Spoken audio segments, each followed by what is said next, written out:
just when you thought things couldn't get any more crazy, I'm here to tell you they have. In the F1 driver transfer market, it has been confirmed this morning Kimi Raikkonen and Leclerc will switch places for next year, with Raikkonen going to Sauber and Leclerc moving finally up to Ferrari. We've been waiting for this for a long time, and it's finally going to happen. Leclerc in red is going to be so awesome, and I'm going to give my thoughts in a moment's time. But first of all, I want to put this out there. We recorded the Pitlane podcast yesterday. We don't know what that is. Follow the links in the description down below. Myself, Arav, and Callum do a podcast related to F1. The podcast curse that we have struck again. We did a podcast last time. The next day, Norris got announced to McLaren. And then I think hours after, Sainz got announced to McLaren as well, or something like that. It was literally the day after. And then again, this time, we did the podcast last night. The next morning, Raikkonen has been announced to Sauber and Leclerc to Ferrari. So we've been struck again. So we do apologise for that. The podcast will go up today later on, but I'm making a separate video for myself and for my channel for you guys to know. The details: Raikkonen joins Sauber on a 2-year deal, so he'll be racing for them in 2019 and 2020, which will make him over 40 years old by the time that deal expires.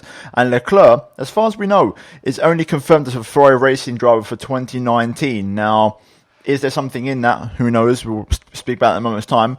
But all in all, those are the details that we know right now. And finally, we're getting Leclerc making the step up to the big team in Maranello. Now, let's get into this and let's see what my thoughts are on all of this. So obviously, as you could expect, for me, I think it's a great bit of news. I think it's a really good move. You could question the timing. Is now the right time? Maybe next year, maybe the year after. Who knows? In my opinion, I think the time is right.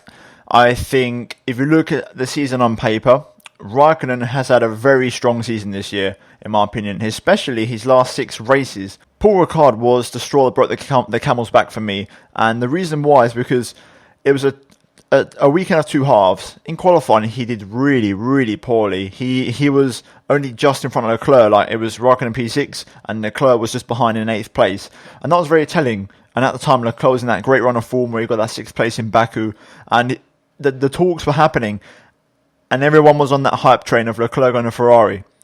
Raikkonen then on Sunday got a podium, but I feel like that qualifying on Saturday, something changed. From that race onwards, when Raikkonen got that podium, he's had a podium in every single race pretty much since then. I think it is every race since then. So he's in an incredible run of form, but I do feel like something happened that weekend and something changed. Maybe even after Saturday. I feel like after Saturday he might have been informed of what the situation is. He might have been told he's getting dropped for next season.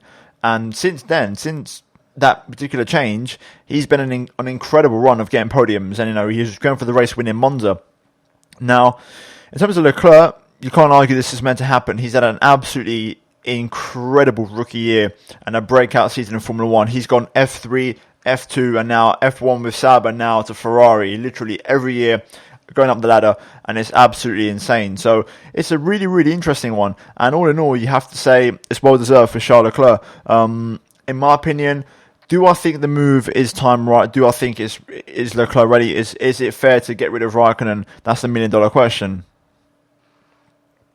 And my honest answer is, I don't know. Because as much as I want to see Leclerc and Ferrari, I thought Raikkonen has done really well lately. But all in all, I think it makes sense. Raikkonen's 38, Leclerc is 21 or 20. Ferrari are going to have a superb long-term option there with Leclerc at the helm. And, Vettel's also 31, so he's not getting any younger. It's going to be a very good dynamic next year, Vettel versus Leclerc. Vettel might take his game to yet another level, and also Leclerc's going to really have to pick his game up to go up against a 4-time world champion. So they're both going to really push each other. A lot of people saying, the Leclerc's going to rattle Vettel's cage. Mainly those who obviously support Hamilton, which is totally understandable. Me trying to be, from an unbiased perspective, of course Leclerc's going to maybe rattle Vettel's cage, but Vettel's been there before. He's always been up in that situation. He knows what to do. He knows how to deal with a teammate that's probably faster than him or on par, or pushing him to the limit. And then people can say, oh yeah, Vettel's going to get rattled by Leclerc, but it's absolutely no different if Ocon went to Mercedes for next season and he started rattling Hamilton's cage. So I don't want to hear that debate of, oh, Vettel's going to not like this move because it's not what he wanted. He's the team leader. It's a lot of rubbish, because at the end of the day, Vettel knows it was going to happen. It was the worst kept secret. Vettel knows at some point Leclerc was going to go to Ferrari, and he was obviously waiting for that moment. It's going to happen next year. So I don't think it's going to be a great surprise to him, and he knows he's going to have to up his game, which is fair enough. But all in all, I'm looking forward to it. It's going to be an extremely exciting driver lineup. I think Leclerc and Vettel is going to be fireworks. They're already like massive favourites, you'd have to say, for the Constructors' Championship at least, because you could argue Leclerc bringing a lot more points than Raikkonen has. In terms of Vettel, obviously, I think deep down he'll like the change, because as happy as he is with Raikkonen being his number 2, he will understand that Leclerc's going to push him to that next level. So he's going to have to get faster and get better, which for him is a good thing, I think, especially in this championship battle against Hamilton. In terms of Raikkonen, they're going to Sauber. Obviously, he started his career there, which was a long time ago now, 2001. And to be fair, it makes sense, in my opinion. I think for Sauber themselves, as a team, they've really taken a massive step forward this year with the Alfa Romeo branding, and also just, getting the upgrades on the car and really putting the results. Mainly, you could say down to Charles Leclerc getting the points, but Ericsson, to be fair, has actually pulled his weight not too badly this season. You have to give credit where it's due. It's probably been his best season in Formula 1 to date. And then obviously on the table, you have the question of Raikkonen's there. Is he going to be alongside Ericsson, or potentially maybe Giovinazzi? It's probably going to be Ericsson. However, I'd like to see Giovinazzi there. What makes me think that, even though Ericsson I know brings in a lot of money, is because Sauber, they're backed by Alfa Romeo, they're backed by Ferrari, they don't need that money that much anymore, and also that kind of puts Ericsson in jeopardy. And when I remember distinctly watching an interview of Ericsson with Will Buxton at the Hungarian Grand Prix just after the summer break, just before the summer break, and he seemed genuinely concerned about his seat for next year, saying he's fighting for his future already back in Hungary. So maybe there's something there. I would love to see Giovinazzi alongside Kimi Raikkonen for next year. That would be an absolutely insane driver pairing. I think Raikkonen, low-key, this is a great move for him. And the reason I say that is because he won't have that. I don't think pressure gets to him that badly. I think he's just a guy that gets in, does a job, and that's it. However, he won't have that Ferrari pressure on him. So I actually think him driving in a Sauber, doing his thing, and not having that much pressure, and in a car that you can definitely see is improving on an upward trajectory, it's only going to be good things for him. And I think he could do a really good job there. Be a team leader, the man with the most experience, try and spearhead that team, get it going in the right direction. And it could be almost, I reckon, a similar sort of vibe as to what he had with Lotus when he first came back. That sort of team that's... They weren't really race winners, Lotus, but they were just behind the top 3, behind your Red Bulls, your Ferraris, and then your McLarens, sometimes Mercedes in 2013. You know what I mean? They were sort of there. And I reckon Raikkonen could sort of replicate that and maybe have the potential good race weekend where he can really do a good result.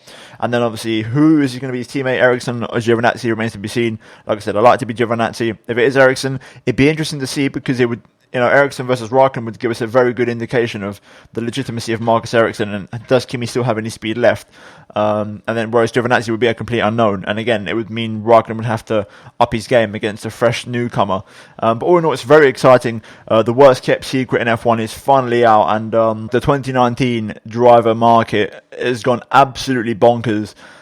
Everything's kicked off now. You could say the dominoes are in full effect, and to be fair, running out of seats now, and options are running thin, and there's one man in particular who I'm not going to talk about in this video, because this video is about Leclerc and Raikkonen, but obviously Esteban Ocon, his options are looking thin. I did discuss in the podcast where I think he's going, so do check that out if you do want to see it later on today. But personally, I'm going to say it now, I think there's still a good option for him at Williams for next year, and it's not as bad of an option as people might think.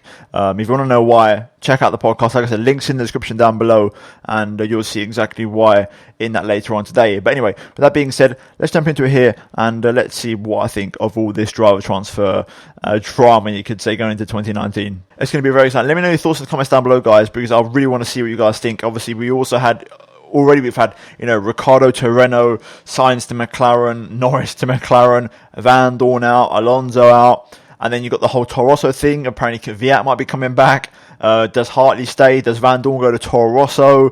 Gasly to Red Bull? It's absolutely crazy. This is an absolutely mental driver market, and it's going to be one for the ages. But I hope you guys have enjoyed the video. If you have, then please do drop a like. Also, do get subscribed for daily Formula 1 content. Career mode will drop later on today, and also I'm going to try and live stream later on this evening as well. So do get following me on Twitch for that. Also, do check out these 2 videos on screen to either side of me, and also finally, guys, if you are new around here, do get subscribed and turn notifications. Don't miss a single video from me, as I mentioned before. Other than that, guys, thank you for watching. I'll see you in the next video very soon. And who is ready for the 2019 season?